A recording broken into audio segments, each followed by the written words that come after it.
हजरत मौलाना यूसुफ बिनोरी रहमतुल्लाह अलैह ने इन तमाम चीज़ों को जिक्र करते हुए फरमाया कि नमाज तौहीद, रिसालत और नमाज की इफादियत पर दावत है और इन तमाम चीज़ों को की तरफ बुलाने के लिए अल्लाह तबारक व तआला ने नमाज का हुक्म दिया।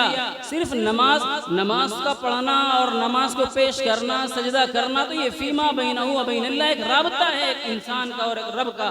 लेकिन इस इज्तिमाइयत के साथ मुत्तहिदा वक्त में एक वक्त के अंदर और एक मस्जिद के अंदर एक मोहल्ले के लोग इकट्ठा हों, ये लोगों का आपस में राबता मकसूद है, लोगों का एक आपस में एक ताल्लुक मकसूद है, एक साथ मिलकर अल्लाह के सामने खड़े होना मकसद है और ये दिखलाना मकसद है कि एक ही सफ में खड़े हो गए महमूद अयाज, न कोई बंदा रहा न कोई बंदा रवाज। ये देखा जा सकता है कि कोई बानी चलाने वाला और कोई ताना देने वाला और कोई चरखे पर चलाना अपने आप को वक्त लगाने वाला, कोई लूम चलाने वाला, कोई रिक्शा चलाने वाला और कोई बड़ी बड़ी इमारतों में, ठंडी इमारतों में नरम बिस्तर और गद्दों पर बैठकर एसी और पंखों के मजा लेने वाला।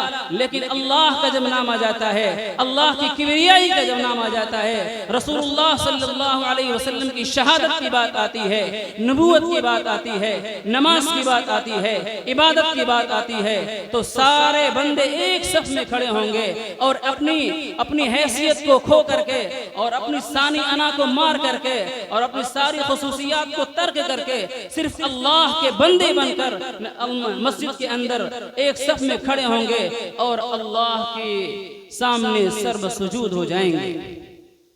मेरे भाई बुजुर्गों, दोस्तों, ये नमाज का अपना एक पैगाम है और मस्जिद का भी अपना एक पैगाम है। नबी करीम सल्लल्लाहु अलैहि वसल्लम के ज़माने से लेकर इस ज़माने तक अगर देखा जाए तो मस्जिदें सिर्फ सजदा गाह नहीं थी, मस्जिदें सिर्फ सजदा करने के लिए नहीं थी, मस्जिदें सिर्फ इबादत के लिए नहीं थी। मैं फिर कह रहा हूँ, इबादत तो फीमा बैनहु व बैनल्लाह है, जो घरों के अंदर की जा सकती है, जो गायबाना की जा सकती है। सबके सामने नमाज पढ़ना जरूर नहीं, बल्कि नवाफिल के अंदर इनफरादियत मकसूद है कि मस्जिद से हटकर अपने घरों में सुन्नत का और नफल का एहतमाम किया जाए। फिर अल्लाह ताला मस्जिद के अंदर बुला क्यों रहा है? बुला कर राबता मकसूद है। नबी करीम सल्लल्लाहु अलैहि वसल्लम की आदत को देखा जाए, आपकी सीरत को देखा जाए, तो हम नमाज के बाद एक इमाम मुक्तदियों की तरफ मुंह करके जब बैठता है और तस्बीह को पढ़ता है, हम समझते हैं कि तस्बीह एक सुन्नत है सिर्फ, लेकिन मकसद ये है कि वो इमाम मुक्तदियों का जायजा ले कि आज मोहल्ले के किस घर से कौन नौजवान मस्जिद के अंदर आया है और कौन मस्जिद के अंदर नहीं आया है। मस्जिद के अंदर ये तय होता था कि फलां शख्स सफर से वापस हो चुका है, लेकिन मस्जिद के अंदर नहीं आया, इसका मतलब ये है कि वो बीमार है। चुनांचे नबी करीम सल्लल्लाहु अलैहि वसल्लम सहाबे किराम को साथ में लेते और जाकर के उनके घरों को आयादत को जाते थे। नबी करीम सल्लल्लाहु अलैहि वसल्लम का ये मामूल था। मेरे भाई बुजुर्गों, दोस्तों, अगर मस्जिद नबवी का तायराना जायजा लिया जाए तो मस्जिद नबवी सिर्फ वो मस्जिद नबवी नहीं थी जहां मुअज्जिन अजान देता था और लोग नमाज अदा कर लिया करते थे। ये एक मामूल का छोटा सा हिस्सा था।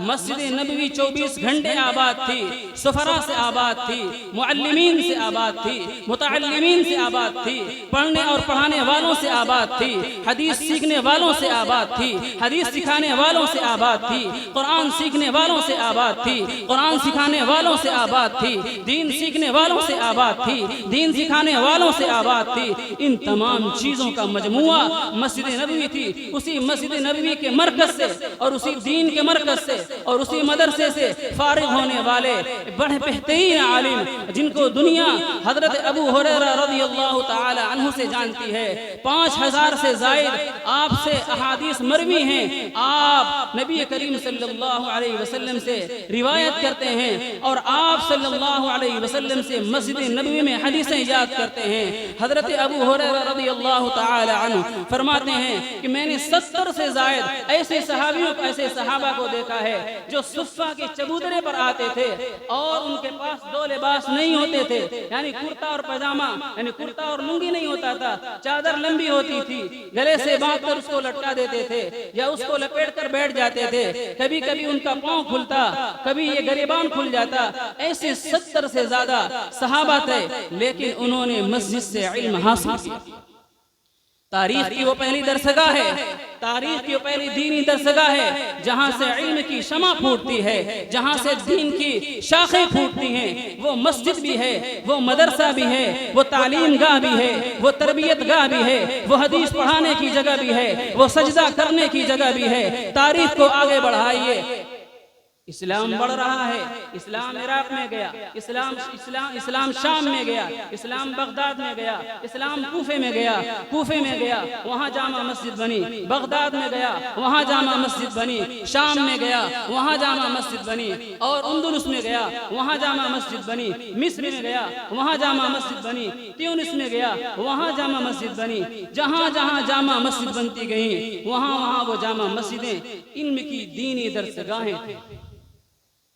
मेरे भाई बुजुर्गों दोस्तों, मैं इशारा इस तरफ कर रहा हूँ कि हमारे दिलो दिमाग के अंदर जो ये बातें बैठ चुकी हैं कि मस्जिद सजदा करने की जगह है और बस ये खामखा का धोखा है और ये हमारे जहन का धोखा है। मस्जिद मुसलमानों के इत्तेहाद की, मुसलमानों की तरक्की की, मुसलमानों की अखलाकियात की, मुसलमानों के ईमानियात की, मुसलमानों के समाजियात की, मुसलमानों के मुआशरत की, उसके हुस्न अखलाक की का मरकज है। अगर ऐसा नहीं हो पा रहा है तो हम अपने मकसद में नाकाम खाइब खासिर हैं। मेरे भाई बुजुर्गों दोस्तों, इस्लाम मिस्र के अंदर जा रहा है। जिस जामे अजहर को हम बड़ी यूनिवर्सिटी के नाम से जानते हैं, वो जामे अजहर पहले जामा मस्जिद थी, और जिस मस्जिद को हम बड़ी यूनिवर्सिटी के नाम से जानते हैं मस्जिद कुर्तबा अंदलुस के अंदर वो मस्जिद थी, और ट्यूनिस के अंदर मस्जिद जैतूना जो तारीख की बड़ी मस्जिदों में से एक बड़ी मस्जिद और यूनिवर्सिटी जानी गई वो भी एक मस्जिद थी। यानी कि जहाँ जहाँ मस्जिदें फैलती गई इल्म की दरसगाहें फैलती रहीं। हमने गलत किया कि हमने मस्जिद को सजदा गाह बना लिया, हमने मस्जिद को तालीम गाह नहीं बनाया, और हमने मस्जिद को इल्म का, दीन का और अखलाक का मरकज नहीं बनाया। मेरे भाई बुजुर्गों दोस्तों, मैं ये बात इसलिए अर्ज कर रहा हूँ कि हजरत मौलाना अबुल हसन अली नदवी नव्वरल्लाहु मरक़दहु ने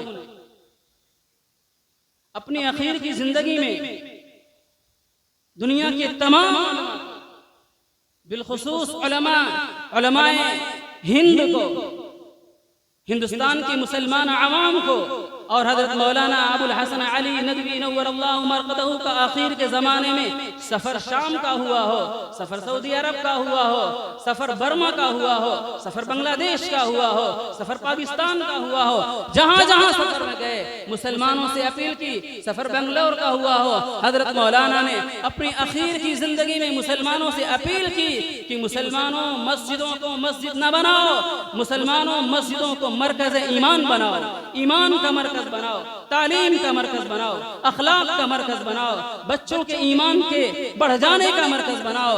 मरकज बना लोगे मस्जिदें बचेंगी, मस्जिदें भी बचेंगी, बच्चे भी बचेंगे, बच्चों के ईमान भी बचेंगे, बच्चियों के ईमान भी महफूज होंगे।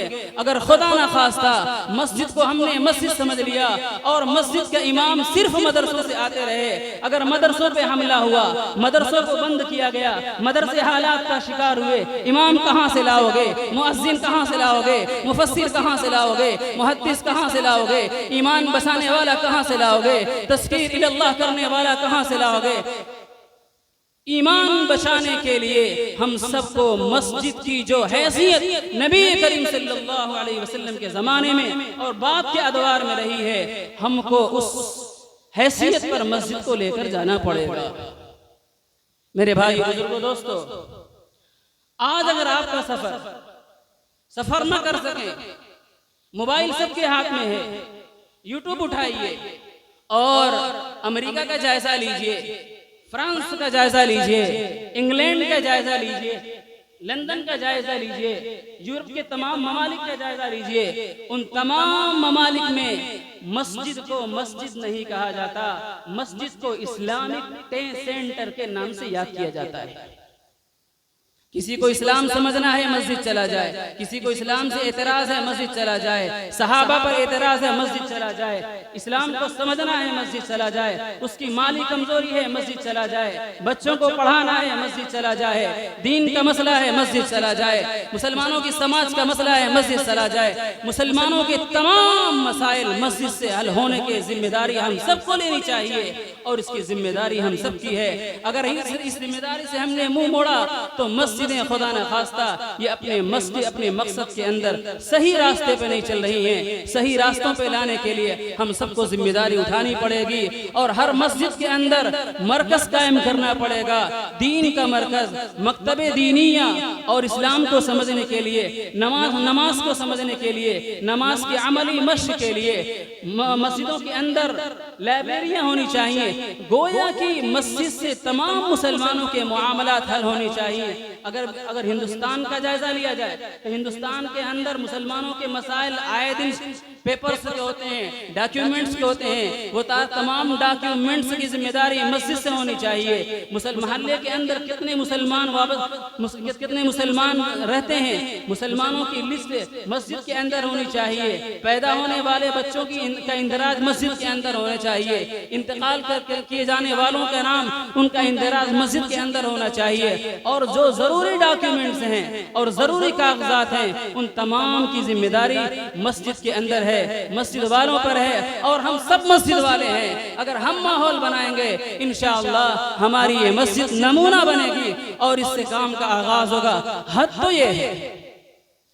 तो ये है, बड़ा अफसोस के साथ कहना पड़ता है, जब मैं मस्जिद की मरकजियत की बात कर रहा हूं तो मेरे जहन के गोशे में ये सवाल आता है कि वो नौजवान कैसा नौजवान है, वो दिल कैसा दिल है, वो जमीर कैसा जमीर है कि मस्जिद के जरा रंग रोशन हो जाने पर, मस्जिद के अंदर 4 एसी लग जाने पर, मस्जिद की जरा सी तरक्की पर नऊज़ बिल्लाह हम मस्जिद के अंदर के लिए और नाम लेकर मस्जिदों का ऐसे कमेंट और ऐसे अल्फाज का इस्तेमाल। मेरे भाइयों, अगर अपने आप को जांचना हो कि हम अल्लाह के नजदीक कितने मकबूल हैं तो नजर उठाकर देखो कि काम करने वाले क्या कर रहे हैं, काम करने वालों से अल्लाह काम क्या ले रहा है और कमेंट करने वालों से अल्लाह कमेंट का काम कैसा ले रहा है। रज़ीना किस्मतल जन्नह, अल्लाह की इस तक़सीम पर हम राजी। मेरे भाई बुजुर्गों दोस्तों, मैं अपने नौजवानों से कहता हूं कि हमारी ये मस्जिद इंशाअल्लाह एक बेहतरीन मिसाली मस्जिद बनेगी। रमजान के करीब, रमजान में 4 महीने की जमात से सफर करके आए। कर्नाटक में जमात चल रही थी। एक मस्जिद के अंदर इमाम भी, मुअज्जिन भी, बड़ी मस्जिद है, 2-2, 3-3 काम करने वाले, सफाई करने वाले। लेकिन अल्लाह गवाह है कि अल्लाह के फजल से हर मस्जिद के अंदर जाने के बाद मऊ की जमात थी, मऊ के लोगों ने हमारी इस मस्जिद हजरत अबू अय्यूब का तस्करा किया कि उस मोहल्ले के लोगों ने, उस वहाँ के नौजवानों ने और वहाँ के जिम्मेदारों ने क्या खूब जिम्मेदारी निभाई है। बहुत सफाई के साथ मस्जिद रहती है, क्या तरक्की है मस्जिद की। एक बात और अर्ज कर, उसी दौरान एक मस्जिद में हमारा क़याम था, तो एक दिन देखा हमने कि मस्जिद के बाहर गेट के करीब अंदरूनी हिस्से में कुछ फार्म्स रखे हुए थे।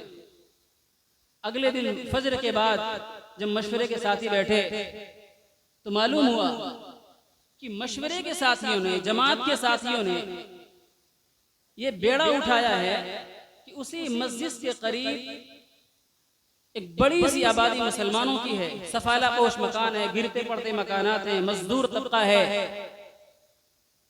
डॉक्यूमेंट उनका क्लियर नहीं है।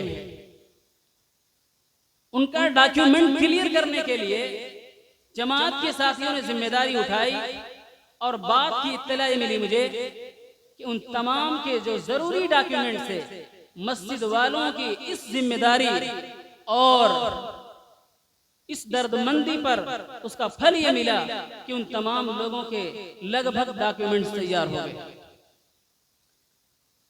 अगर हम जायजा लें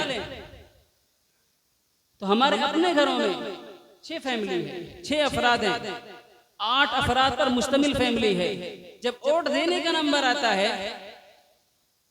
8 की 8 18 साल से ऊपर के, लेकिन 3 का नाम आया, 4 का नाम आया, 2 का नाम आया, बाज ऐसे हैं पूरे घर का नाम ही नहीं है। तो इस तरह का बहुत काम है मेरे भाई, जो इंशाअल्लाह मस्जिद से लेकर करना है। लेकिन ये तमाम काम और ये तमाम जिम्मेदारियां ये उस वक्त तक पाए तकमील को नहीं पहुंच सकती हैं जब तक कि आप सब, हम सब अहलियाने मसाजिद का, मुक्तदियाने मस्जिद का, आप सब बैक जुबान साथ न दें। आप सब साथ देंगे इंशाअल्लाह, काम करना है इंशाअल्लाह, और दिल खोल करके सामने आना चाहिए। 2-4 लाख रुपए की रकम बहुत छोटी रकम है। ये मजमा अगर हाथ उठा दे तो 2 लाख रुपया अभी इकट्ठा हो जाएगा। 2 लाख रुपए का मसला कुछ नहीं है।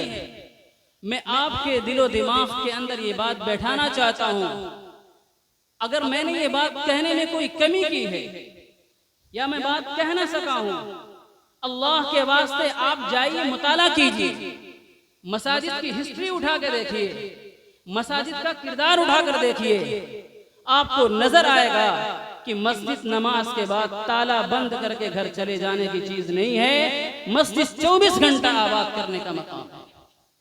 मैं इतनी मुख्तसर सी बात पर अपनी बात को खत्म करता हूँ। अगर दरमियान में कुछ तलखी हो गई हो तो खुदा उसे माफ कीजिएगा। व आखिर दावाना अल्हम्दुलिल्लाह।